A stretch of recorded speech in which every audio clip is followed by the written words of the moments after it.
Hi everybody, how you doing today? Hey my peeps, how are you guys doing? So get into it. Hey my peeps, it's about to go down. If you like what you see, stay chill for a while. Hit the bell, thumbs it up, subscribe to the channel. We're gonna have fun and do this mukbang. I decided to let her do the song today. You just rocking the page, that's you. Okay, yeah, I'm so anyway, we just want to say to all the new people that are here, thank you for being here. Hit the subscribe button, hit the notification bell so you'll see our new videos when they come out. And to all of our day one guys, we love you guys and we thank y'all for coming back. Y'all are the reason why we're still here doing it. So just wanted to get that out there. So you ready to pray? Yeah. Thank you, dear Father, for the food you have given us. In Jesus' name, we are truly thankful. Amen. All right. Yeah, we've had some technical difficulties Yeah, it took a little longer than what we wanted to cook. doing this. We were The gonna stuff was coming up, but do this at we managed to get it done. what time? Brunch. We're gonna do a brunch. You know, around lunchtime. It's way past dinner time, so this is what we have. We ain't gonna get it done now. Yeah, we can just do it from now like this. Okay. And then we just have some eggs, pancake, sausage with eggs. You explain the eggs because you made it, and Well, biscuits. basically, when I cooked the eggs, they scrambled eggs. I mean, I could have cooked the bacon separate and chopped it up, then put in the eggs, but I just bought some. It's real tasty. I just bought real bacon bits and I sprinkled in the egg, then whip it up and then scramble it. And that's where you got a piece of bacon in every bite. Oh, I'm hungry. I'm so hungry. And then I also have, because I was craving this, cream of wheat, maple, brown sugar. And What's that? Oh, yeah, and it's just microwavable, but I was craving it in the store. Really, it's good. Haven't had it in forever. It's good. Oh, I'm so hungry. Mine's just simple. Egg, sausage. and I like everybody, but for some reason I have to have cheese with it. I prefer to have cheese with it. I'm gonna do a double meat sausage and I made the sausage so small, y'all. He asked me, what is this? I mean, make a sandwich out of it. So.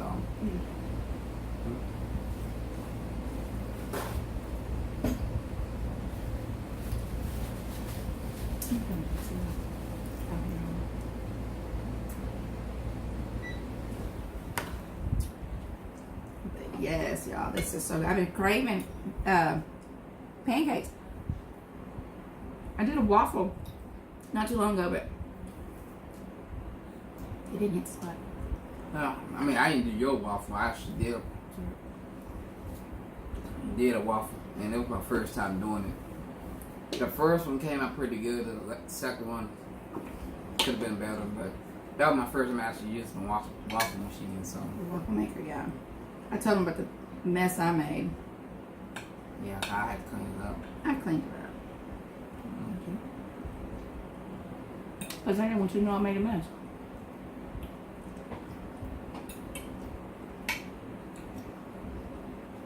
That's pretty good. Yeah. Just eat a little breakfast every now and then.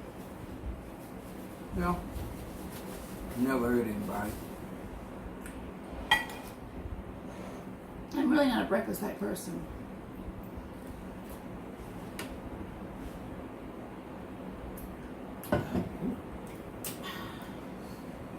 And sweet tea, what is that? Let's call it the red drink. Punch? Yeah, you can say punch. Punch.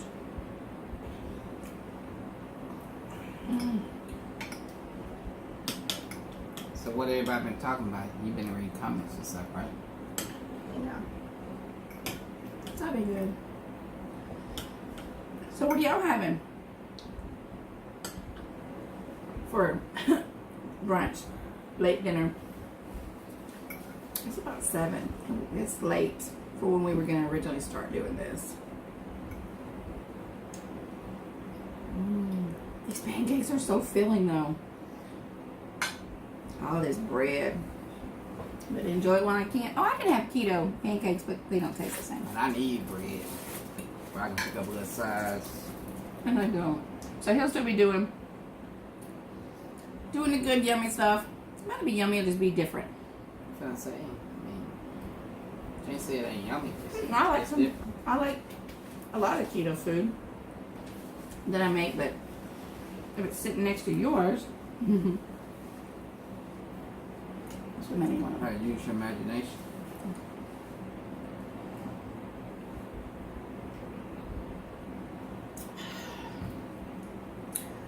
What is that? That tea is so good. So you're gonna tell me about the tan salon? Yeah. I was gonna talk to you a little bit about the business we own. I'm gonna eat a little bit first.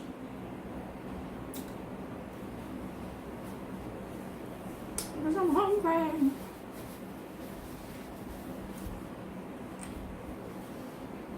Drop some on you. This is cold. I thought I did, but I didn't.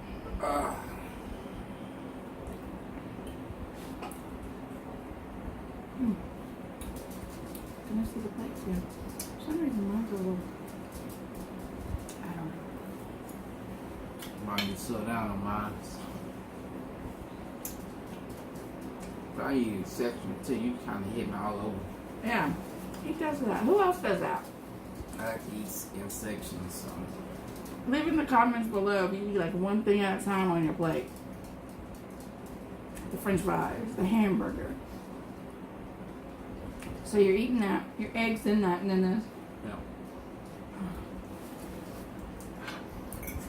I want to mix it all together and get a good taste.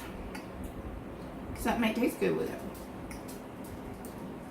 No matter how you go down, it's all gonna eat up in the same place.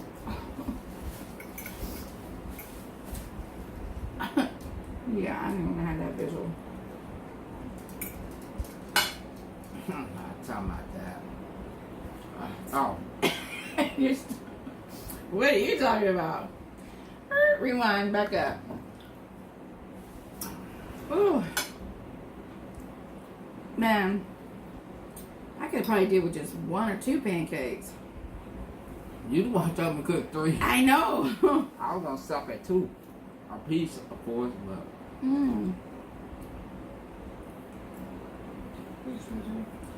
One reason why I'm eating pancakes last.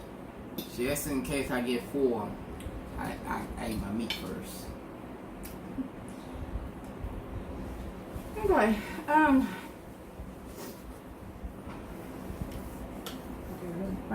a bite. Cream of wheat.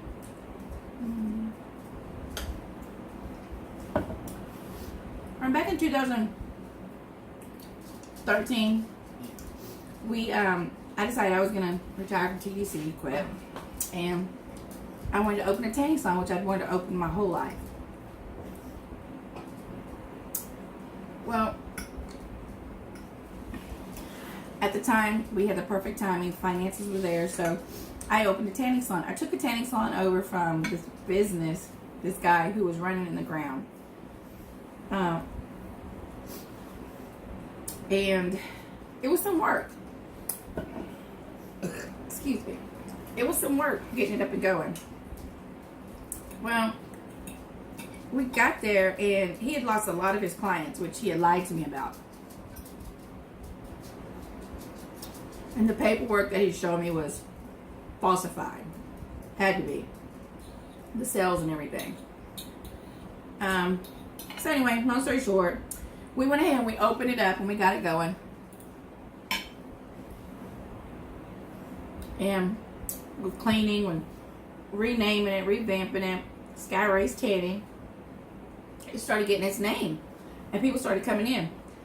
And in 2014, we made, there's like a little thing in Huntsville that you, that moves so bad, that you, Reader's Choice Awards. I don't know if they have them everywhere, all over Houston or whatever, anywhere, but our tanning salon was voted. These are damp and it's making me think I have. Oh. What? Anyway, we won. There was like how many tanning salons? Like 7 or 8. Maybe 5. Oh, yeah. You know what I mean? I'm naming, while you talking, I'm gonna be naming in my head. Anyway, through all these tanning salons that he's going to count up, we tied with the top tanning salon owner in Huntsville. And we were voted best tanning salon. I think 5. Best tanning salon in Huntsville. Oh my God, you couldn't tell me nothing. Can't tell me nothing. Anyway, we were so ecstatic, so happy. Business was booming, business was going. Won it again. Kept winning, and then our AC went out. Was going out. I don't know if any of you have ever been in a tanning salon. Actually, the AC was messed up from the beginning. We didn't know that. Yeah. It was messing up, but we didn't know that it was that bad. And so, summertime rolled around. Wintertime, we got away with it the last time that it was the last year that we were there. Because it was warm, but it wasn't like, they liked it. Because you were freezing. So the summer rolled around, and it was like 100 plus degrees in the tanning salon. You can't do that. On top of the beds running. And you just can't do it. My clients were like, Skylar, I mean, bro, I love you, but it's hot. I was like, I know. Let me call the landlord and let me get him in here, and we'll get this fixed. No, my heart. That's what my heart's saying. First off, we never could get a hold of the landlord. They lived out of town, but I looked up his information, and we looked up his home, and he lived where? He lived in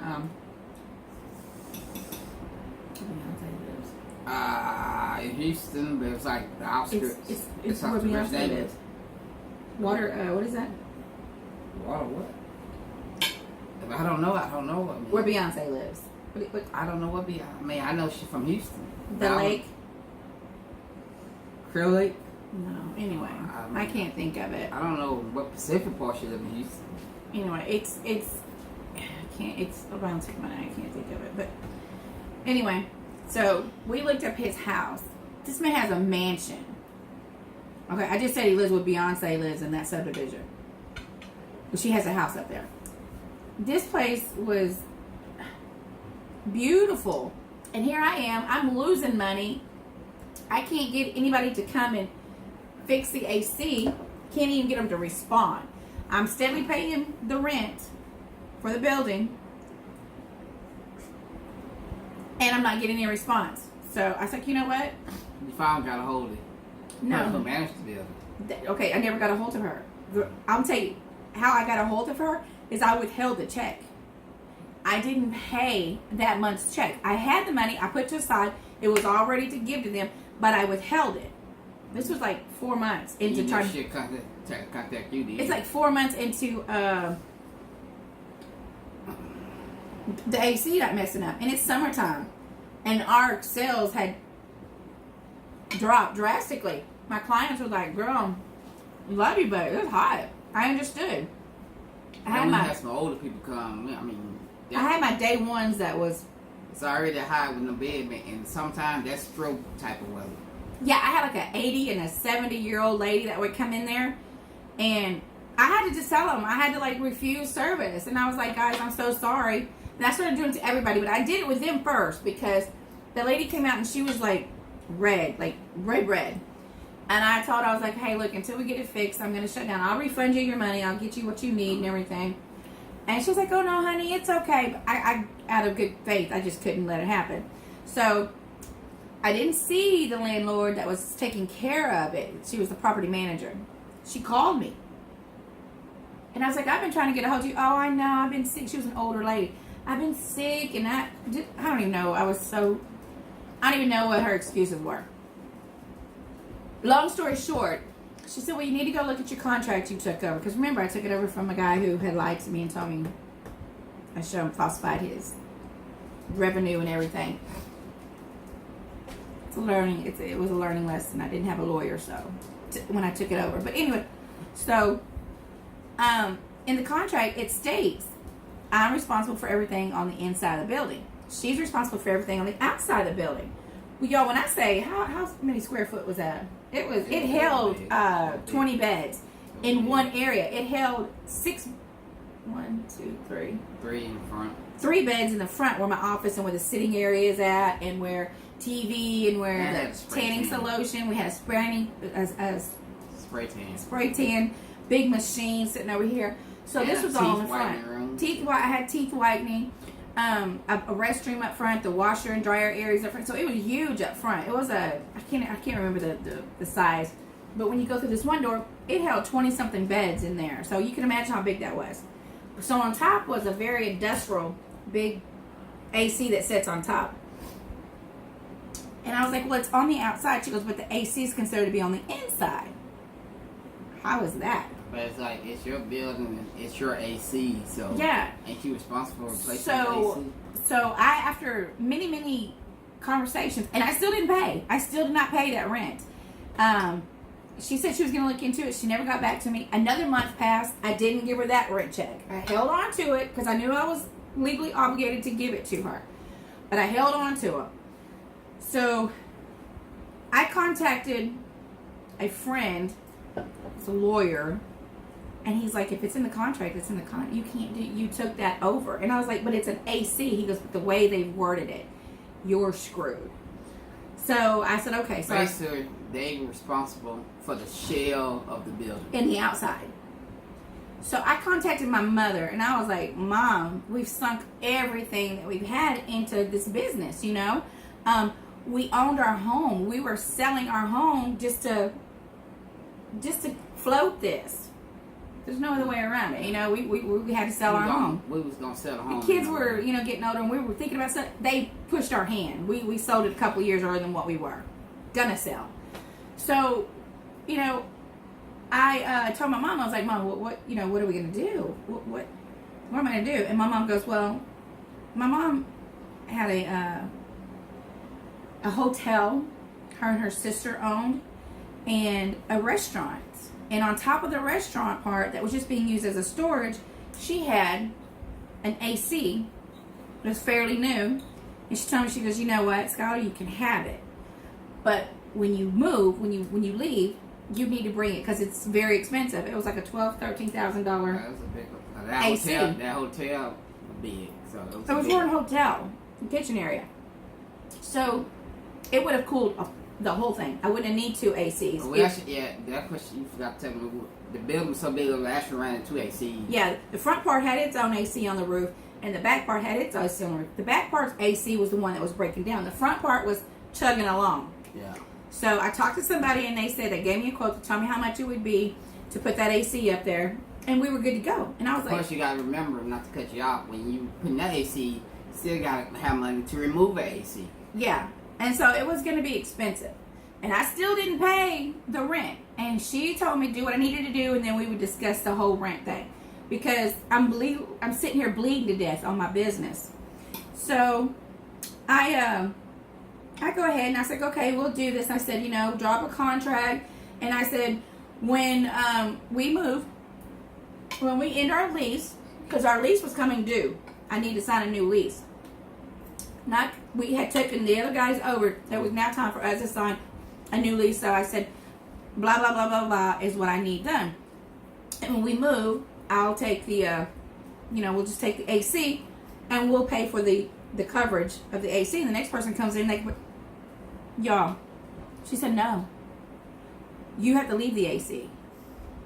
I'm like, what? I'm telling you, when we pull the AC out, we will cover and pay for the spot that it goes in. So the next person comes along, they can put their AC in there.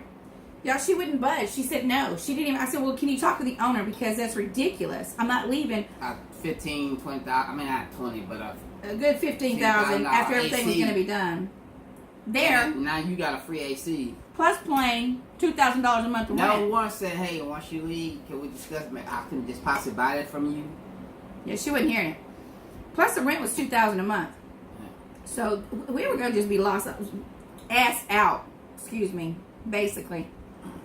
So it went on, and she never asked for rent. She never said, hey, you're going to pay, you're going to do anything. At this point, I just let my tanners come and tan with no No fees, no nothing, until I completely closed it down. So I ended up I was going to get another tanning place. And I thought I had one because another tanning salon closed down. Yeah. I thought I had a really good building, but I had an electrician go over, and my beds were too powerful for the electric. Cause then he said that's another whole $15,000 right just to there. get that right electrical system. Make sure you don't burn up the building. Because her beds were, Plus you got the build out. yeah, and I had to do the build out because my beds were bigger, so I was gonna have a build out is putting the beds in, closing it in, making your rooms, because hers was really small. Her beds weren't as powerful as mine. We had huge, powerful beds. So I couldn't do that. So I had to let that thought go. Y'all, And then Bob took sick and you just like, yeah, that broke my heart. That was the hardest thing because that was my dream. And we had it, what, for 4 years? Almost 5? yeah. And that was my dream. It was like everything I wanted. And then my mom came and told us she was really, really sick. She had already told us she had cancer, but it was getting worse. So I just was like, I can't do it. So I just felt defeated. So I closed it down, put all the tanning beds in storage, and guess what that is? It's more coins out of my pocket. So I put them on a website, took pictures, put them on a site, and told them I set them as a set, and I wanted to keep a couple of the beds. But the beds I wanted to keep were my best beds, so in order to sell them all as a group, I had to let those beds go. I kept 2 of the smaller size beds. So I ended up selling to some guy in Houston, and my dream of ever reopening my tanning salon just faded, like my tan faded away from me. Luckily I was able to still keep my tan, but hey, you know, some of us just got it like that. I can't with him. You make me sick. But anyway, so that was just the story about our tanning salon. I had touched on it a couple of times with you guys talking about my tanning salon. But I just wanted to kind of let y'all know, just kind of share my little story time with y'all. We would still be kicking, rocking with it because y'all, you couldn't tell me that. I love that tanning salon. I love my clients. I just friends with the whole Sam Houston. Yes, all the cheerleaders at Sam Houston. Just the bowling alley. I mean, they just attracted to me. And even when you close it down, yes, still going on. When you gonna open back up? Well, when I closed it down, that was like a year or 2 later. When I closed it down for the next year, I won Best Tanning Salon for Reader's Choice, and they still sent me things. I was like, "We're closed. We're not, but you may open it. You may open it back up." All my tanners was like calling me, "Are you gonna open? Are you gonna open?" I still to this day, people call me, "Are y'all thinking about opening it up?" I didn't tell people at first everything that was going on because it was so personal to me. But I have now since told some of my clients that I've sold my beds because they still kind of thought maybe I implied. I don't know because I didn't want to tell them that I sold it. But I finally went ahead and told them that, guys, it's a complete wash. It's a wrap. So, but I do have. You start sending some of your friends business. Yeah, I started sending. There was another tanning salon, Shades in Huntsville, and the other ones I would not dare send them over there to another tanning salon. It's all about Anyway, so I started telling mine. They were like, "Well, Skylar, where are we supposed to go? We love you." I mean, because they would come. My clients come in. They come in and would just sit and lounge. Yeah, that's before they even tan. Some of them just come in and just sit, and I'll be looking at her. I say, "They gonna tan." He's like, do they have? I said, this is what we do. I say, "Lee," I said, y'all should be up here talking. I mean, it's literally one day I walked in. It's her and about 4 or 5 other women. These women got jobs and stuff. I don't know if they're on their break or what, but I know they got jobs. And they all just sitting there talking like I have a girl talk. They kind of looked at me like, "You gonna let us keep on talking? Like, you need to, you need to go." You need to leave. I said, "Well, I'm gonna grab some out the refrigerator and I'm gonna go to the basketball court." And what was so funny is that when we first opened this, I'm not even gonna lie, I figured people would look at us. Look at us. Look at him, because what's this black man doing? Black man doing in the tanning salon. But let me tell you something. But they all made jokes about my tan. I want the bed that he had. That was the funniest thing. The lady would come in, even new people, they'd be like, yeah, I heard y'all have really good tanning beds. And can I get the one that he's had? And he's like, yeah, you got jokes. Yeah, we'll put you in that one. But the ladies just gravitated towards him. They were like, oh, he's so cute. Where's your honey? I mean, and it was just so, I miss it dearly. I miss my clients. I miss everything about it. But, you know, God does everything for a reason. And I had to really come to terms with this, that God does everything for a reason. And I really think that was just my time. I'm thinking of something in my head. Not to be cutting her off, it's something you said God does everything for a reason. Can we talk about current stuff? Mention names, Steve Harvey? Who? Steve Yeah. Harvey? Yeah. Well, I don't know, you see the stuff going on with Steve Harvey and all that. And I like Steve Harvey, and I think he do a damn good job on Family Feud. Never, and his show, TV show used to have. Never actually watched the Little Big People. Yeah, That's just not my type of show. But for us, his talk show and the Family Feud is crazy.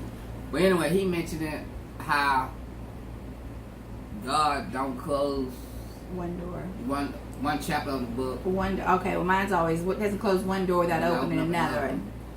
And sometimes you don't how you want to put it, sometimes you don't close that chapter when you need to, because God just shut it on you anyway. Yeah. And it forces you to go do something else. Yeah. So. And I seriously think that's what happened with us. I don't know. That's how you got in the medical field. Yeah, and see, once that happened, because I was wanting to do medical, and once that happened, I thought, God, I don't want to go back to TDC. What am I going to do? And I'd already done medical with my mom. We grew up doing home health. She had a Christian retirement home and bungalows, and then my sister did the same thing. So I was like, you know what? I'm going to do my medical. So that's when I started doing dialysis and phlebotomy and all that. So, yeah, I mean, it's in God's hands, so it's just a timing. And that's just like being out here. He's retired, and right now we're just enjoying it. And if something comes along and it says, hey, it's time for you to go back to work, or you're sick. Somebody already offered me a job. Driving trucks. Oh, that short haul or long time? They didn't say. I just asked them what did they do, and they said, well, they drive maybe to Texas. I'm not gonna say Texas, but down south, Mississippi. Not Mississippi. Mississippi, Louisiana. I need my husband at home in bed with me at night, or in the house somewhere. I may not sleep at night, but I need him in the house somewhere. So with that being said, it's all in God's timing, and I had to really take that back. And I was talking in the chat room last night, and we're not going to go deep off into that, but we were talking about being humble. And I wanted to say something about that in there, but it's just hard when you're typing it, because I wanted to tell that person. I really had to humble myself, because, you know, when I had my tanning salon, boy, you couldn't tell me nothing. God could. So with that being said, walking into the building, you got your own key, and come in, get ready. There been a couple times she would leave, and the first time she did, I said, hey, I don't think you're gonna look right. You got a man here, a black man here. All these women come here 10, they gonna kind of look. But yeah, that was a little weird, but they loved it. They like, seemed to be okay with it. And loved it. I mean, At first, I didn't realize how to work on the computer part. But we had some girls used to work there. They trained us. They used to come over there and show me this is how you do this is how you do that. And some of the girls that used to work there, is what he's saying, is they would come tan there, and when we would set up our cells, when I first started, I was new. I never took business, didn't have any kind of business anyway, any kind of thing. And so you have to put it in your computer to sell it. And I put it in there, but when I went to go sell it, it wasn't coming up with the tags. I was like, oh my God. And this older goes, oh no, Skylar, here, move. I used to work here. She goes, you think I'm still in the computer? Because I bought all his equipment. And I said, no. So she goes, here, let me put my employee number in there. She goes, oh yeah, here I am. So she went in there and set the whole thing up. The twins. Yeah. And I was like, wow, because I was losing money, and she fixed it. So yeah, when you're good to people, they're good back to you, is what I was going to say. So I just wanted to share that with y'all about our tanning salon and what happened and why we no longer had it, and how it broke my heart. It really did. Still got one bed she kept. Yeah, I got one bed. I kept it out there, and it's like in what you call one thing, storage house. Yeah, it's in a little storage shed outside. Yeah, it's a little secure area for it. But when you run one in the house, you gotta make sure you got the right. Oh, this house is so old. I wouldn't. That's the only reason I haven't hooked it up here. This house is an older 1960. Yeah, I guess. It's a mid 60 house. So lake house. So I would have somebody come out and do the wiring and stuff, and we would have to put another little thing out in the very front. Try and blow up. Yeah, I'm not even trying to do that, but I'm not going to get rid of it. So yeah, but anyway, that was a little bit of story. I just wanted to share a little story time because I hit and missed on it, but that's how we got Sky Ray's Eats, is because Sky Ray's tanning salon. So, but anyway, okay, guys, we're gonna close this out, and I just want to tell you again, all you new people, thank you for coming. We love you, and we hope y'all keep coming back. Hit the subscribe button, hit the notification bell so you'll know when we're on and when we upload new videos. And to all of our day oneers, I am so happy for y'all. Y'all make us what we are, because without y'all, I wouldn't be getting my comments, and y'all wouldn't give me the boost, and it's just an ego boost, because this is hard. It's hard seeing, the numbers just sitting, but y'all make it awesome, and this is so much fun. So with that being said, we are going to log out, and I just want to say bye, my peeps, and I hope y'all have a really good day, and peace.